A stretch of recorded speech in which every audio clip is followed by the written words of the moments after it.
Rick Horrow here with Andy Bush, CRO, way beyond that title, but he is Chief Revenue Officer of DC United, all of the vertically integrated holdings, the real estate entities, all of the relationships here, revolutionized this organization in a very short period of time. But it was easy to do because there is so much potential here. You've been on this job for 3 months? 5 months. Yeah. What do you think? What do you think of the potential of this organization, MLS generally, DC United, Audi Field, everything? Give me your perception. You know, the league has hit its stride, and I think it's somehow being a 22-year-old league, it's probably in its first stride. Yeah. When you look at the nature of our sport, the intensity, how fast it moves, it's under 2 hours. I think there's so many advantages we have culturally now in the U.S.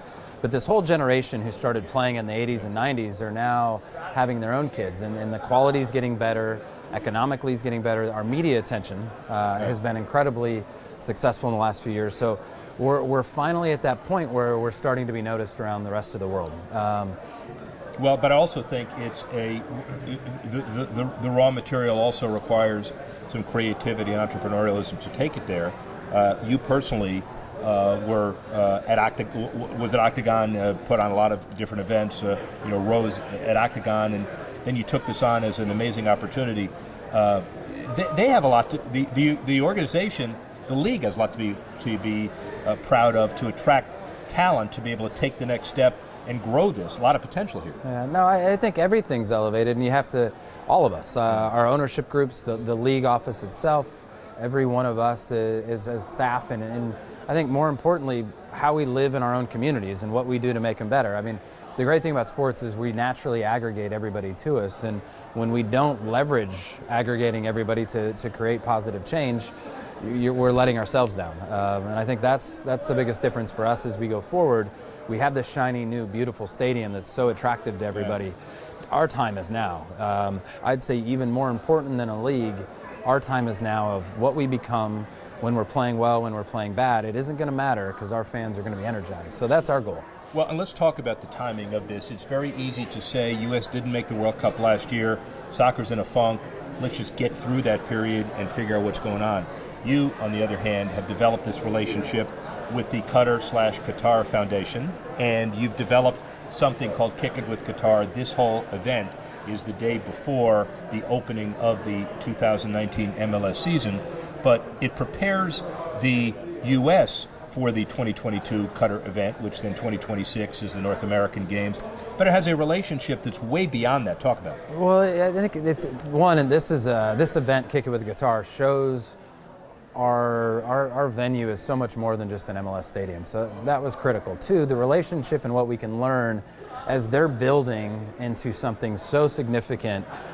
Our paths aren't too far aligned with what they want to accomplish culturally, what we can accomplish here in DC culturally, and how we unite our district is kind of our mantra as a staff and as a brand is we can bring everyone together, and it's not just the typical sports fan in this country. It's every race, every religion, everyone. It's a global sport, and we just need to harness that energy for us. Well, but to take that to the next level, which is every country in the world has an active consulate in Washington, and you use that as a tip of the iceberg. The Qatar deal obviously is important because of 2022, but there are a whole lot more consulates around here, so that becomes a good potential as well. Yeah, I think the embassies and our schools and the diversity of the international schools and pairing all this together to create multi-day cultural events where we celebrate everything that's unique about that culture. We build it into the fabric of our stadium. So, if it's Arabic coffee for the month of April, if it's, we go down to South America and look at certain cuisines from Argentina and marry chefs and their players and then their team and create, 4 days of music, food, and then finish off with incredible football, then we all win. So I think you're exactly right. The strategy of using everything that's in front of us with all the embassies here to kind of be the tip of the spear, integrating it into all of our schools and creating real events. Social responsibility. I know how you work. We're not ready to announce it. There's going to be a deal with a school in a few miles from here. You already have some relationships as well.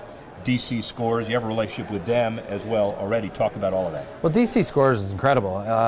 What they do for poetry, what they do for soccer, what they do for kids who are at these Tier 1 schools who need it most. They don't give up. They dive in, they lean in, they commit their time, and we've got a great new partnership we'll be announcing at DC United with a great company that's very, very philanthropic driven. And we're going to be able to do some things for some schools here in the district that other sports teams and, quite frankly, other organizations don't get to do because of that relationship. What DC Scores allows us to do is have access to these kids on a regular basis. So as our academy develops, as our first team training, our developmental teams, they're going to get more access to us than they ever have. And you know, if our players can inspire these kids in such a positive way, it's not just to be an MLS player, it's everything positive to give back to their communities. So that's what we're excited about. And DC Scores gives us that instant access. I know you, and you get up every day trying to get better and trying to figure out who the competition is, but also to make sure that you implement your vision. You see a lot of other things happening in DC. DC has an incredibly passionate fan base, but also has a soccer history. I'm not sure about checkered, but there are a lot of false starts of our stadiums here. Finally got one done.